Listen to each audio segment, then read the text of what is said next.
Bonjour et bienvenue sur notre chaîne YouTube. Abonnez-vous et cliquez aussi sur la cloche de notification pour ne rien rater. Partagez la vidéo avec vos proches. Tchad, voici enfin la vérité sur qui a tué Maréchal Idriss Déby Itno. Le président Idriss Déby Itno n'est plus, tué le 18 avril 2021 à Nokou dans le Nord Kanem. Il s'était rendu auprès de ses troupes pour superviser les opérations militaires engagées contre la rébellion armée du FACT qui a déclenché les hostilités depuis le 11 du même mois.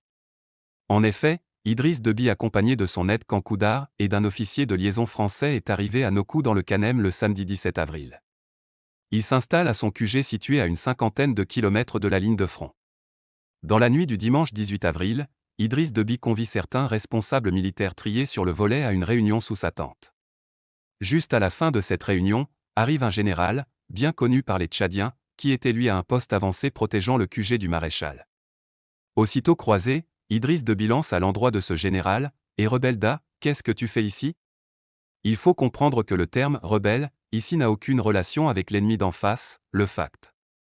Mais il traduit bien le ressentiment qu'a toujours Idriss Déby à l'égard de ce général qui, à l'instar de plusieurs autres officiers du clan, avait refusé de s'associer à l'attaque du domicile de Yahya Diou. La réponse du général traité de « rebelle » va mettre Idriss Déby hors de lui. Instantanément, Déby sort son pistolet et abat à bout portant ce général.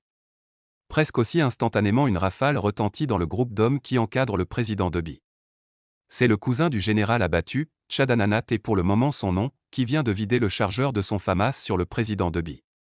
Une fusillade s'ensuit, occasionnant la mort de plusieurs militaires et de blessés dont le général Taher Erda, légèrement touché.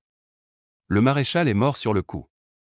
L'officier de liaison français qui a assisté à cette fusillade informe aussitôt ses supérieurs de la mort de Déby. L'information est rapidement cloisonnée. Le général Mahama Kaka qui se trouvait au champ de bataille a été appelé en premier.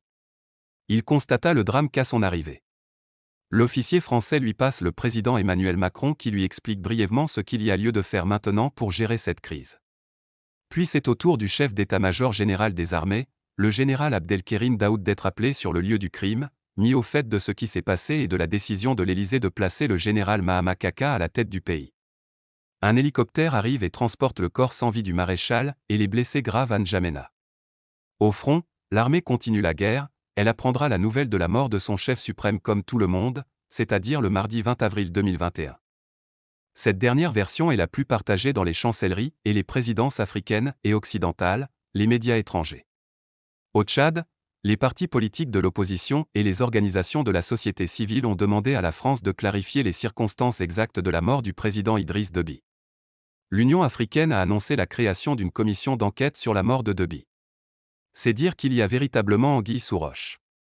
Au front, les militaires s'interrogent car ils n'arrivent pas à comprendre comment le maréchal a été tué au combat.